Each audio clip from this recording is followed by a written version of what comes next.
Pride and Prejudice by Jane Austen. Chapter 8. At 5 o'clock the two ladies retired to dress, and at 6:30 Elizabeth was summoned to dinner. To the civil inquiries which then poured in, and amongst which she had the pleasure of distinguishing the much superior solicitude of Mr. Bingley's, she could not make a very favourable answer. Jane was by no means better. The sisters, on hearing this, repeated 3 or 4 times how much they were grieved, how shocking it was to have a bad cold, and how excessively they disliked being ill themselves, and then thought no more of the matter; and their indifference towards Jane, when not immediately before them, restored Elizabeth to the enjoyment of all her former dislike. Their brother, indeed, was the only one of the party whom she could regard with any complacency. His anxiety for Jane was evident, and his attentions to herself most pleasing, and they prevented her feeling herself so much an intruder as she believed she was considered by the others. She had very little notice from any but him. Miss Bingley was engrossed by Mr. Darcy, her sister scarcely less so; and as for Mr. Hurst, by whom Elizabeth sat, he was an indolent man, who lived only to eat, drink, and play at cards, who, when he found her to prefer a plain dish to a ragout, had nothing to say to her. When dinner was over, she returned directly to Jane, and Miss Bingley began abusing her as soon as she was out of the room. Her manners were pronounced to be very bad indeed, a mixture of pride and impertinence. She had no conversation, no style, no beauty. Mrs. Hurst thought the same, and added, "She has nothing, in short, to recommend her, but being an excellent walker. I shall never forget her appearance this morning. She really looked almost wild." "She did, indeed, Louisa. I could hardly keep my countenance. Very nonsensical to come at all. Why must she be scampering about the country because her sister had a cold? Her hair, so untidy, so blowsy! Yes, and her petticoat. I hope you saw her petticoat. 6 inches deep in mud, I am absolutely certain; and the gown which had been let down to hide it, not doing its office." "Your picture may be very exact, Louisa," said Bingley, "but this was all lost upon me. I thought Miss Elizabeth Bennet looked remarkably well when she came into the room this morning. Her dirty petticoat quite escaped my notice." "You observed it, Mr. Darcy, I am sure," said Miss Bingley; "and I am inclined to think that you would not wish to see your sister make such an exhibition." "Certainly not." "To walk 3 miles, or 4 miles, or 5 miles, or whatever it was, above her ankles in dirt, and alone, quite alone! What could she mean by it? It seems to me to show an abominable sort of conceited independence, a most country town indifference to decorum." "It shows an affection for her sister that is very pleasing," said Bingley. "I am afraid, Mr. Darcy," observed Miss Bingley in a half whisper, "that this adventure has rather affected your admiration of her fine eyes." "Not at all," he replied. "They were brightened by the exercise." A short pause followed this speech, and Mrs. Hurst began again. "I have an excessive regard for Miss Jane Bennet. She is really a very sweet girl, and I wish with all my heart she were well settled. But with such a father and mother, and such low connections, I am afraid there is no chance of it." "I think I have heard you say that their uncle is an attorney on Meryton." "Yes, and they have another, who lives somewhere near Cheapside." "That is capital," added her sister, and they both laughed heartily. "If they had uncles enough to fill all Cheapside," cried Bingley, "it would not make them one jot less agreeable." "But it must very materially lessen their chance of marrying men of any consideration in the world," replied Darcy. To this speech Bingley made no answer, but his sisters gave it their hearty assent, and indulged their mirth for some time at the expense of their dear friend's vulgar relations. With a renewal of tenderness, however, they returned to her room on leaving the dining parlour, and sat with her till summoned to coffee. She was still very poorly, and Elizabeth would not quit her at all till late in the evening, when she had the comfort of seeing her sleep, and when it seemed to her rather right than pleasant that she should go downstairs herself. On entering the drawing-room she found the whole party at loo, and was immediately invited to join them; but suspecting them to be playing high, she declined it, and making her sister the excuse, said she would amuse herself for the short time she could stay below with a book. Mr. Hurst looked at her with astonishment.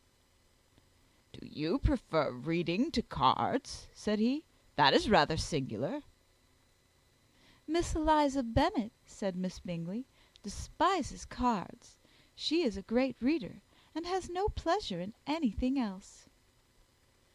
"I deserve neither such praise nor such censure," cried Elizabeth. "I am not a great reader, and I have pleasure in many things." "In nursing your sister I am sure you have pleasure," said Bingley, "and I hope it will soon be increased by seeing her quite well." Elizabeth thanked him from her heart, and then walked toward the table where a few books were lying. He immediately offered to fetch her others, all that his library afforded. "And I wish my collection were larger for your benefit and my own credit; but I am an idle fellow, and though I have not many, I have more than I ever looked into." Elizabeth assured him that she could suit herself perfectly with those in the room. "I am astonished," said Miss Bingley, "that my father should have left so small a collection of books. What a delightful library you have at Pemberley, Mr. Darcy!" "It ought to be good," he replied. "It has been the work of many generations."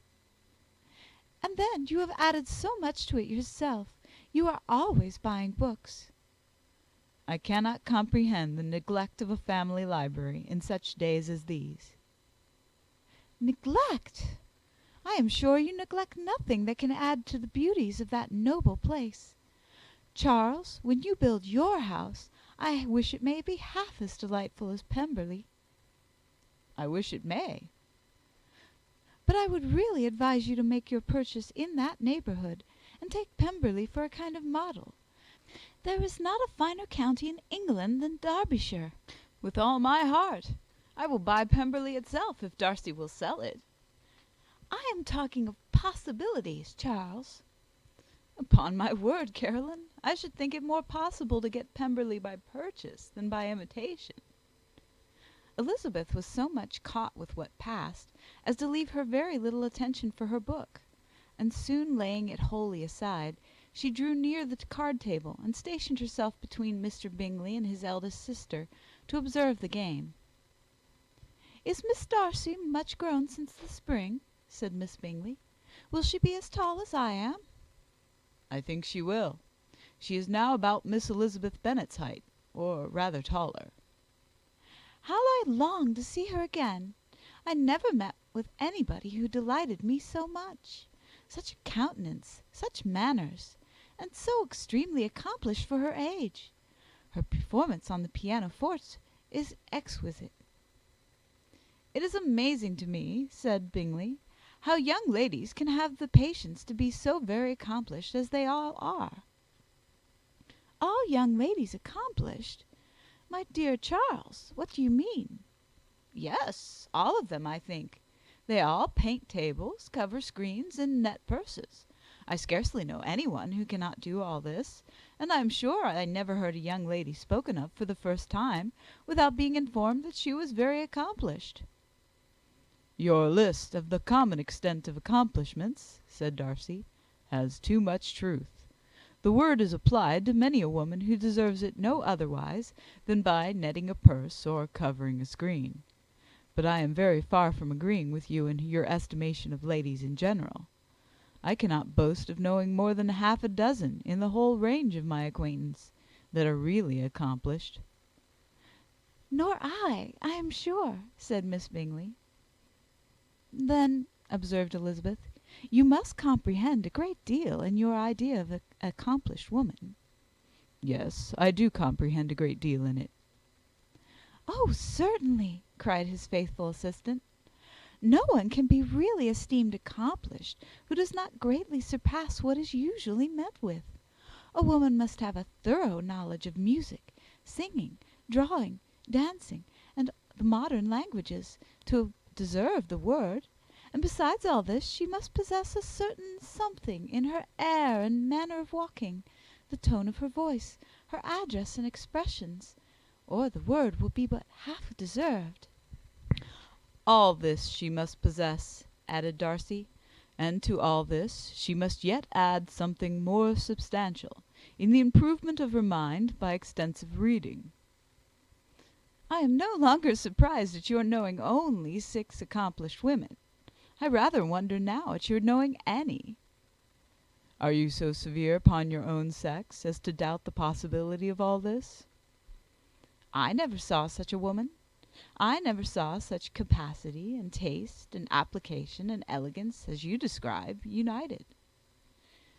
Mrs. Hurst and Miss Bingley both cried out against the injustice of her implied doubt, and were both protesting that they knew many women who answered this description, when Mr. Hurst called them to order, with bitter complaints of their inattention to what was going forward. As all conversation was thereby at an end, Elizabeth soon afterwards left the room. "Elizabeth Bennet," said Miss Bingley, when the door was closed on her, "is one of those young ladies who seek to recommend themselves to the other sex by undervaluing their own; and with many men, I dare say, it succeeds; but in my opinion it is a paltry device, a very mean art." "Undoubtedly," replied Darcy, to whom this remark was chiefly addressed. "There is a meanness in all the arts which ladies sometimes condescend to employ for captivation. Whatever bears affinity to cunning is despicable." Miss Bingley was not so entirely satisfied with this reply as to continue the subject. Elizabeth joined them again, only to say that her sister was worse, and that she could not leave her. Bingley urged Mr. Jones being sent for immediately, while his sisters, convinced that no country advice could be of any service, recommended an express to town for one of the most eminent physicians. This she would not hear of, but she was not so unwilling to comply with their brother's proposal, and it was settled that Mr. Jones should be sent for early in the morning, if Miss Bennet were not decidedly better. Bingley was quite uncomfortable. His sisters declared that they were miserable. They solaced their wretchedness, however, by duets after supper, while he could find no better relief to his feelings than by giving his housekeeper directions that every attention might be paid to the sick lady and her sister. End of Chapter 8. Recorded by Maureen O'Brien, Kettering, Ohio, November 14th, 2005.